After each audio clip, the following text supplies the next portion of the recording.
ये वीडियो दोस्तों इस मैसेज से शुरू कर रहे हैं, तो एक बार नजर डालना। There is so much sex for sale, no one will be put you a little bit attention to you, so wow it's fantastic.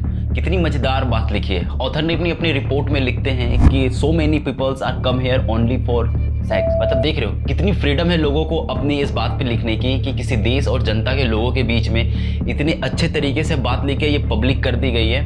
और पढ़ने के बाद ऐसा लगता है कि कितना आसान फ्रीडम है और कितना एंटरटेनमेंट इंडस्ट्री है यहाँ की। ये आगे अपने वीडियोस में लिखते हैं, there is a no complication, the womens know how to feel like a man, they are professional their work, night club parties dance bar, ये सब चीज़ वहाँ के लोगों का अपना प्रोफेशनल्स है। लोग काफ़ी एफिशिएंट है अपने काम में, जिससे आपको कोई दिक्कत नहीं होगी, आपको फील होगा कि आप एक मैन है। ये वीडियो में मैं किसी कोई खास लोगों की बात नहीं कर रहा हूँ, हम और आप जैसे ही लोग जो उस देश में फंसे हुए जहाँ पे इसकी परिस्थिति पहले से बहुत खराब हो चुकी है। आज इंटरनेशनल लेवल पे जो प्रेजेंटेशन इनका है एक अलग ही एक्सोटिक इंटरटेनमेंट के मामले में जाना जा रहा है। मैं बात कर रहा हूँ थाईलैंड। हाँ, वही इंसान जो इस सड़कों पे आपको देखते हुए मिल रहे हैं। एक परिवार के 18 साल का बच्चा, लड़का या फिर लड़की इन कामों पे लग जाता है अपनी आगे की ज़रूरतें को पूरा करने के लिए।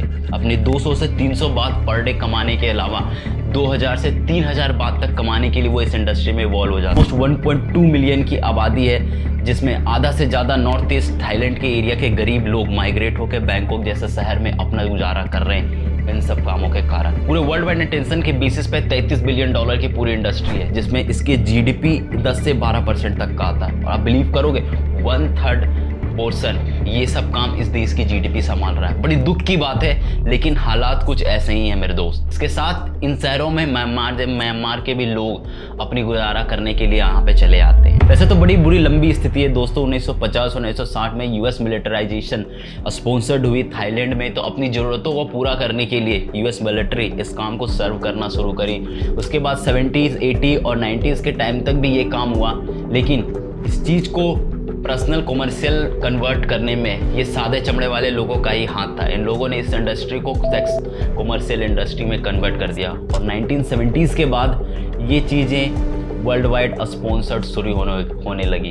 एक देश सिर्फ इन कामों से ही जाने लगा। ये भी सोचने को मजबूर हो गया कि यहाँ की 95 त्रिवादा बुद्धिज़्म जो अपने रिलीजन और कल्चर के कारण बनी हुई होती है, लोगों का बचपन इन्हीं कल्चर्स को लेकर फॉलो करा जाता है, जिसमें अपने पर्सनल बिलीफ, ओपिनियन और अपने डिजायर को लेके बहुत अच्छी बिलीफ दी जाती है। यहाँ का रिलीजन हमें सिखाता है कि दूसरों के प्रति प्यार, रिस्पेक्ट, पड़ोसी और अतिथि को रिस्पेक्ट करना कितनी अच्छी चीज़ होती है। एक लंबे समय तक ट्रैफिकिंग, ह्यूमन कॉन्फ्लिक्ट, वायलेंस को देखते हुए United nation human right and fights और इंटरनेशनल जस्टिस मिशन, वहाँ के लोकल एनजीओज मिलकर इस चीज़ को बैन लगाने की कोशिश करी, लेकिन स्थिति इतनी आसान है ही नहीं। वुमेन से जब पूछा भी गया कि आप पॉलिटिक्स में इवॉल्व क्यों नहीं होते हैं, तो यहाँ के करप्शन और वायलेंस के कारण लोगों ने पॉलिटिक्स में भी जाने से मना कर दिया। यहाँ इस देश का सबसे बड़ा international customer Japan, China, Malaysia और इंडिया जैसा देश है, जिसमें हम और आप जैसे लोग कभी ना कभी मैसेज करते हैं कि चल भाई थाईलैंड घूमने चलते हैं।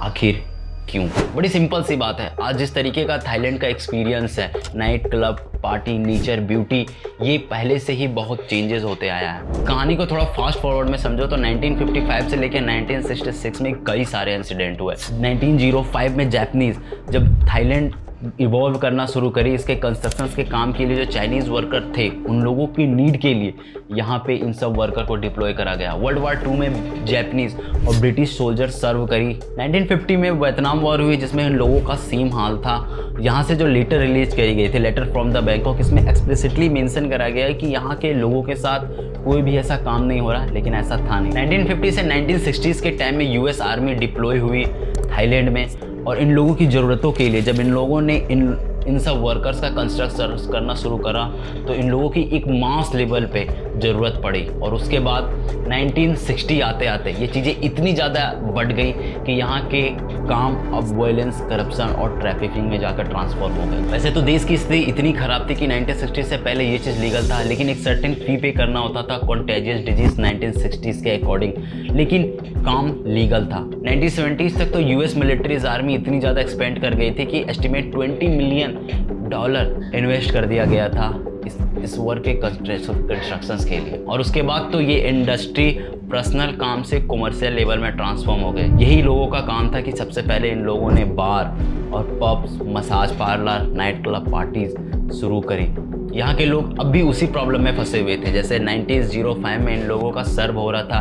अब ये माइग्रेट होके इन बार क्लब पार्टीज में डांस शुरू कर दिए। अब हर एक देश की जैसे इकोनॉमिकल सिचुएशन में चेंजेस आते हैं, वैसे ही इतनी इन्वेस्टमेंट में जो गरीब लोग थे वो आज भी वही कस्टमर बन के रह गए और अमीर लोगों मिडिल क्लास फैमिलीज धीरे धीरे करके इवॉल्व करनी शुरू करी।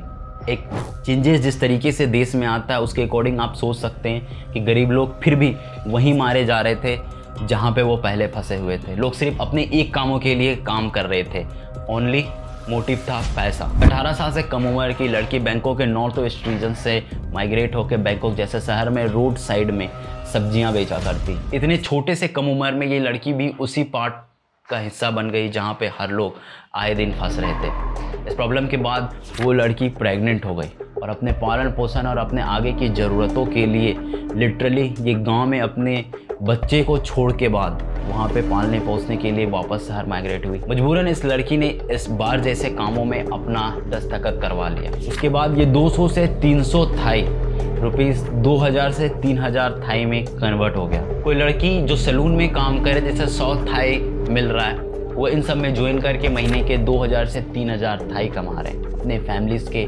सर्वाइवल के लिए। ये लोग बस सिंपली स्लाइटली अपने काम को एक जॉब की तरह समझ रहे थे। जिस तरीके से डॉक्यूमेंट में लिखी गई कि mostly women are only motivated only for the money, ये चीज़ें सच थी।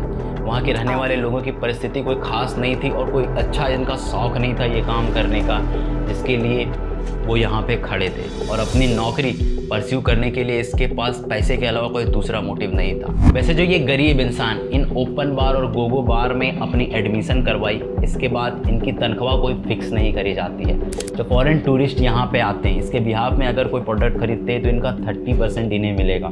वो इंसान अगर इसे पूरी नाइट के लिए बुक करता है तो 1000 से 2000 बात इन्हें मिलता है। इनके बिहाफ में पूरी नाइट में जितनी सर्विस के लिए अमाउंट पे करी जाती है इसका 30% इन्हें मिलेगा। डॉक्यूमेंट में जो बात लिखी गई वो लिटरली बड़ी डरावनी थी। इसके बाद भी इनका अपना पर्सनल टारगेट अगर पूरा नहीं हुआ तो 600 बात तक का फाइन भी लगता है। मतलब सोच रहे हो समय से पहले जाना कितनी ज़रूरी है और आज का कल्चर एक यंग एज चाइल्ड एक्सप्लोरेशन और चाइल्ड अट्रैक्शंस के ऊपर में कितनी ज़्यादा अट्रैक्टेड है। मतलब अगर एक सर्टेन एज के बाद आपकी डिमांड ख़त्म हो गई तो ऑब्वियस सी बात है आप वेस्ट ऑफ अ प्रोडक्ट हो गए। आपका ऐसे भी कोई मकसद नहीं बचा यहाँ पे रहने का। वैसे जब तक ये लोग काम कर पा रहे होते हैं इनकी 6000 बात पर मंथ इनकी अपनी सैलरी हो जाती है। अब बिलीव नहीं करोगे एक थाईलैंड की पूरी अर्निंग 30 से 40 बिलियन तक जाती है। ये थाईलैंड की 15 से 18% जीडीपी कवर करती है, लेकिन अनफॉर्चुनेटली ये काम के कारण 10 से 12% हिस्सेदारी सिर्फ इन सब कामों के कारण थाईलैंड का हो पाता है। लोगों की ज़रूरतें सिर्फ मैक्सिमम इन सब कामों से पूरा हो रही है और इन सब को पूरा करने के लिए international customers Japan, Malaysia, India, China जैसा देश है।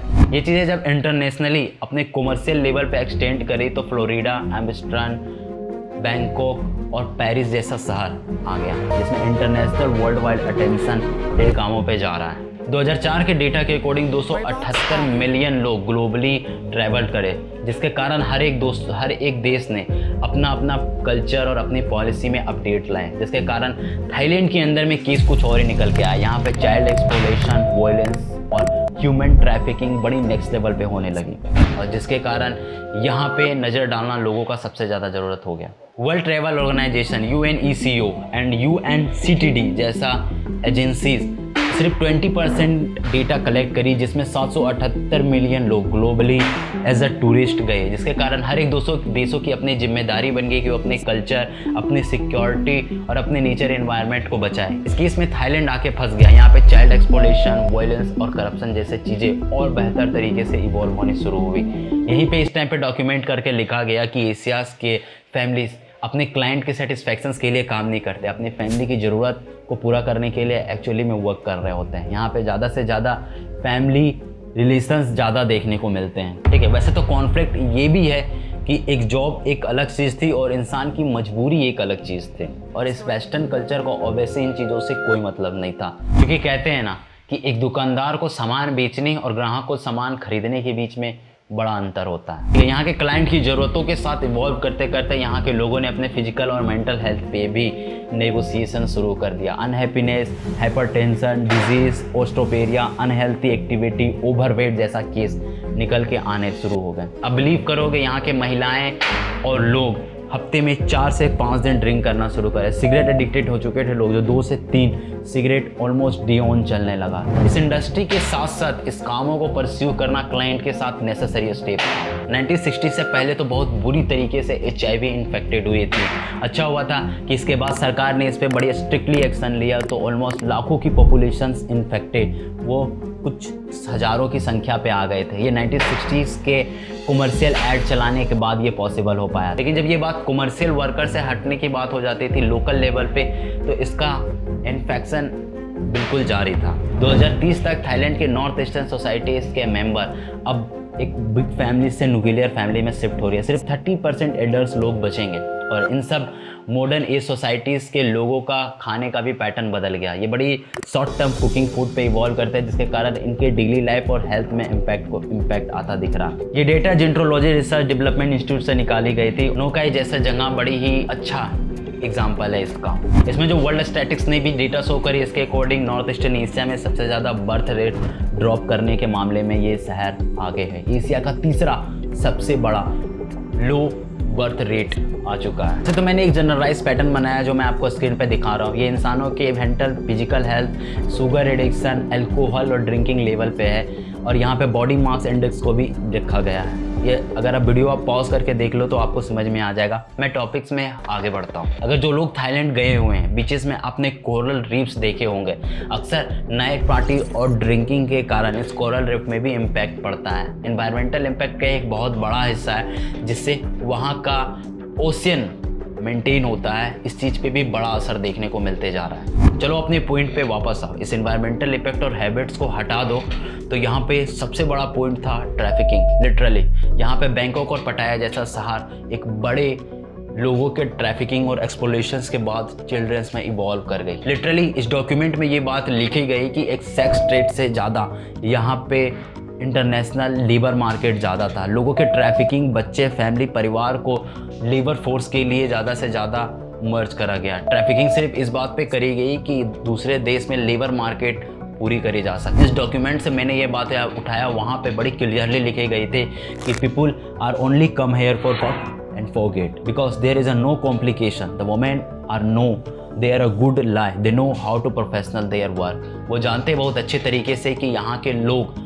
अपने कामों को बहुत बेहतरीन तरीके से समझते हैं। मतलब किस लेवल पे लोगों की फ्रीडम रखी गई है। जो शॉर्ट टर्म टूरिस्ट होते हैं उसका स्पेसिफिकली मोटिव पर्पस होता है अपनी ज़रूरतें पूरे करना। जिस तरीके से थाईलैंड बढ़ रही है, ऑब्वियस सी बात है कि लोग इस काम में कुछ तो इवॉल्व होंगे, लेकिन जो इवॉल्व नहीं हुए इनके फैमिलीज़ को छोटे छोटे ग्रुप्स के लोग पैसे देते हैं एक बड़े लेवल पे लेबर मार्केट में इवॉल्व होने के लिए। फैमिली के एक एक मेंबर्स को चुन के इन कामों पे लगाया जाता है। एक सोचने वाली बात है, लेकिन सोचो कि एक रास्ते से हटो तो दूसरा आपको मारने के लिए तैयार रहता है। मतलब क्या स्थिति हो गई है लोगों की। गवर्नमेंट ने इस चीज़ के अगेंस्ट के ऊपर में अपना कदम तो बढ़ाया, जिससे हम अपने आगे वीडियोज़ में अभी देखेंगे। एक अर्ली एज से ही यहाँ के लड़कियाँ और लड़के इवॉल्व हो जाते हैं। म्यांमार जैसा शहर, यहाँ से ज़्यादा लोग माइग्रेट होकर थाईलैंड, बैंकॉक, पटाया जैसा शहर में आए हैं अपनी ज़रूरतें पूरा करने के लिए।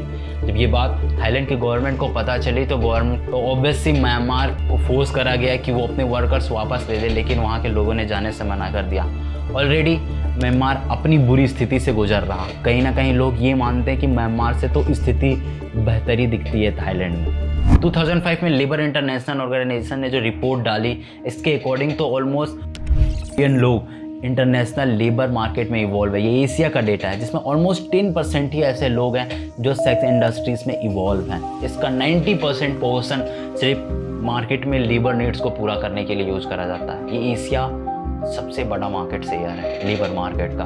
बांग्लादेश, थाईलैंड, फिलीपींस, कंबोडिया ऐसा शहर आपको याद हो तो कुवैत, कतार में आज भी इनकी ज़रूरतों के कामों के लिए लोग जाते हैं। हमारा भारत भी बहुत बड़ा लेबर मार्केट शेयर है एशिया के अंदर। वैसे तो सरकार ने कदम 1996 में ही निकाला था कि जो बैंकॉक, पटाया और पॉकेट सिटीज़ है, इन सब में जो नाइट क्लब और एक्सोटिक इंटरटेनमेंट इंडस्ट्रीज काम करती है, गवर्नमेंट अपने टूरिस्ट इंडस्ट्रीज को एक फैमिली एंटरटेनमेंट इंडस्ट्री में कन्वर्ट करने की कोशिश कर रही थी। ठीक है, लोगों के ऊपर में डिबेट भी इस बात पे चल रही थी कि जो इसकी इकोनॉमिकल पोटेंशियल है, इसे 10 बजे से लेके सुबह के 4 बजे तक एक्सटेंड कर दिया जा सके, जैसे कि और इसके पोटेंशियल्स का पता चले।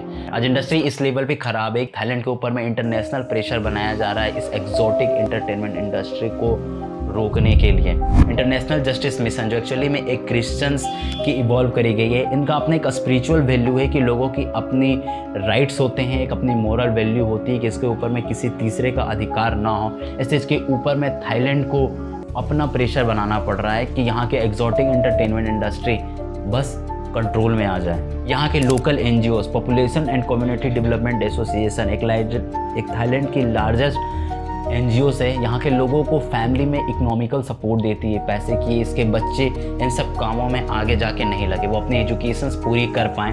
इस कमर्शियल सेक्स इंडस्ट्री को चिंगमिंग जैसे शहर में लोगों ने भी एक्सप्लॉइट करा एक टी-शर्ट में इमेज बनाकर। एक्चुअली इसमें साफ लिखा था टी-शर्ट पे कि we don't need a swing machine, we need to the human rights. लोगों का एक्सप्लोरेशन भी इस चीज़ पे रहा रोकने के लिए।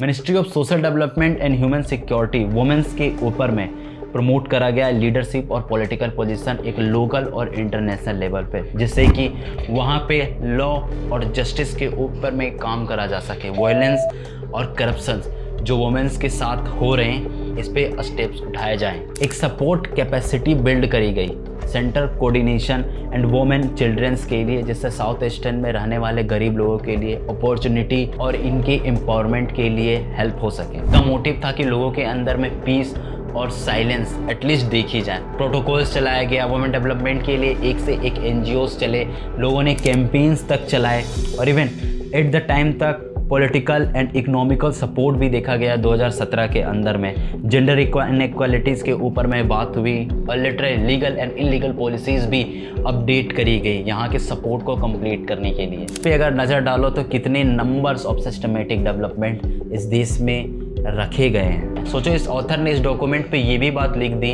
कि एक्चुअली में इस एक्सप्लोरेशन को बंद करना बहुत बड़ी बेवकूफ़ी हो सकती है। वो कैसे? क्योंकि यहाँ के एक मास लेवल पे फैमिली बच्चे अपनी सर्वाइवल पॉसिबल कर पा रहे हैं, जिसके कारण यहाँ का देश की इतनी बड़ी इकोनॉमी का सेक्शन इस पे डेवलप्ड है, इसी पे बेस्ड है। तो एक बार अपनी नज़र से भी सोच के देखो कि आपकी रोजी रोटी अगर इसी काम पे चल रहा है तो इसे बंद करना एक बेवकूफ़ी होगी। इस टाइप के वायलेंस करप्शंस के ऊपर में आप लॉ एंड पॉलिसी अपडेट कर सकते हैं, जो है राइट्स उसे आप दिलवा सकते हैं, लोगों की स्ट्रेंथ एम्पावर कर सकते हैं, बोलने का अधिकार लोगों को मिल सकता है, उनका अपना हक है, उनकी अपनी चॉइस है कि वो इस काम में आना चाहते हैं या नहीं आना चाहते हैं। लेकिन कंट्री इस काम को अगर रोकती है तो उसे बहुत बड़ा धक्का लगा। हो सकता हो कि इकोनॉमिकल कंडीशन इतनी ख़राब हो जाए कि आगे देश सर्वाइव ही ना कर पाए।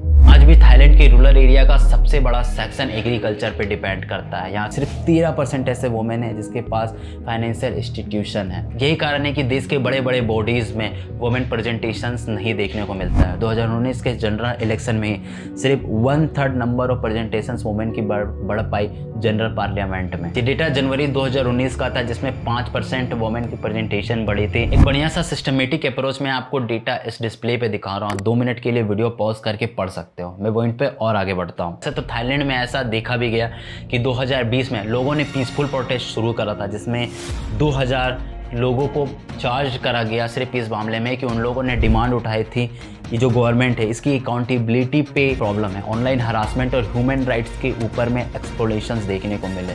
सरकार ने बड़ी ईजिली तरीके से सप्रेस करने की कोशिश करी थी। अक्सर ऐसा होता है कि एक बड़े बॉडीज़ पे प्रेजेंटेशन आपकी ना हो तो खासी आपकी प्रॉब्लम कोई सुनेगी। हमारे भारत में ही देख लो ना, लद्दाख में कॉन्फ्लिक्ट देखने को मिला और अब जाकर हमारे पार्लियामेंट में वुमेन का रिप्रेजेंटेशन बढ़ना शुरू हुआ है, तो थोड़ी बात कुछ हद तक पहुँचती। अभी भी डेवलपमेंट में बहुत बड़े लेवल पे प्रॉब्लम्स देखने को मिलते हैं। लोकल्स में आपको आए दिन कॉन्फ्लिक्ट देखने को मिल रहा है। ओके, वैसे तो एक बार नज़र डालो तो थाईलैंड इस लेवल पे मास रिप्रेजेंटेशन है और जितनी भी छोटे कंट्रीज़ हैं इनकी आप कभी स्टडी करोगे तो आपको पता चलेगा कि क्या लेवल ऑफ एक्सप्लोरेशंस देखने को मिलते हैं। इस वीडियो का सबसे लास्ट और यूनिक सेक्शन है। एक सवाल जो मेरे पास भी शुरू से ही था कि आपकी आइडेंटिटी और आपका कल्चर, आपका रिलीजन आपको बहुत चीज़ें सिखाता है, लेकिन अब आ जाओ थाईलैंड के रिलीजन में। यहाँ पे 94% लोग त्रिवाजा बुद्धिज़्म है, जिनका कल्चर होती है।